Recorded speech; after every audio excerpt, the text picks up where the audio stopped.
আমার পাশের বাসায় একটা ছেলে থাকে, দেখতে সুন্দর, স্মার্ট, সুন্দর করে কথা বলে।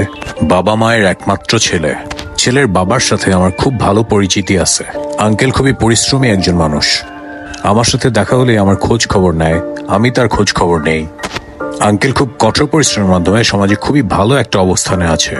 লাস্ট 2-3 বছর ধরে শুনতেছি 18-19 বছরের এই ভদ্র ছেলে বাবা তাকে শাসন করতে গেলেই বাবাকে ধরে মারে। আর গত সপ্তাহে শুনছি মাকে ধরেও মারছে। একমাত্র সন্তান, খুবই আদরের ছেলে। তাই আমি চিন্তা করলাম আপনাদের সাথে এমন কিছু শেয়ার করি যেন আপনাদেরকে কখনোই এরকম অভিশপ্ত অভিজ্ঞতার ভিতর দিয়ে না যেতে হয়। চলেন জেনে নেই। আপনি যদি চান আপনার সন্তান আপনার সাথে ভালো ব্যবহার করুক, তাহলে তাদের জেদ যখন যেটা চায় সেটা দেয়া আজকে থেকেই বন্ধ করুন। আপনি যদি চান আপনার বাচ্চা কাচ্চা হ্যাপি থাকুক, তাহলে তাকে অন্য বাচ্চা কাচ্চাদের সাথে কম্পেয়ার করা, তুলনা করা আজকে থেকেই বন্ধ করুন। আপনি যদি চান আপনার বাচ্চা কাচ্চা সবসময় কনফিডেন্ট থাকুক, আত্মবিশ্বাসী থাকুক, তাহলে তাকে কথায় কথায় খোঁটা দেয়া এবং ক্রিটিসাইজ করা আজকে থেকেই বন্ধ করে দিন। আর আপনি যদি চান আপনার ছেলে দায়িত্ববান হোক, দায়িত্ব নেওয়া শিখুক, রেসপন্সিবিলিটি নেওয়া শিখুক, তাহলে তার নিজের কাজ তাকে নিজেই করতে দিন। তার কাজগুলো আপনারা বাবা মা দুজনই করে দেয়া বন্ধ করুন।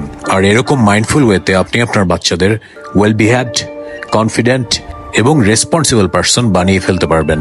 Thank you guys for watching. Do follow me for more videos like this.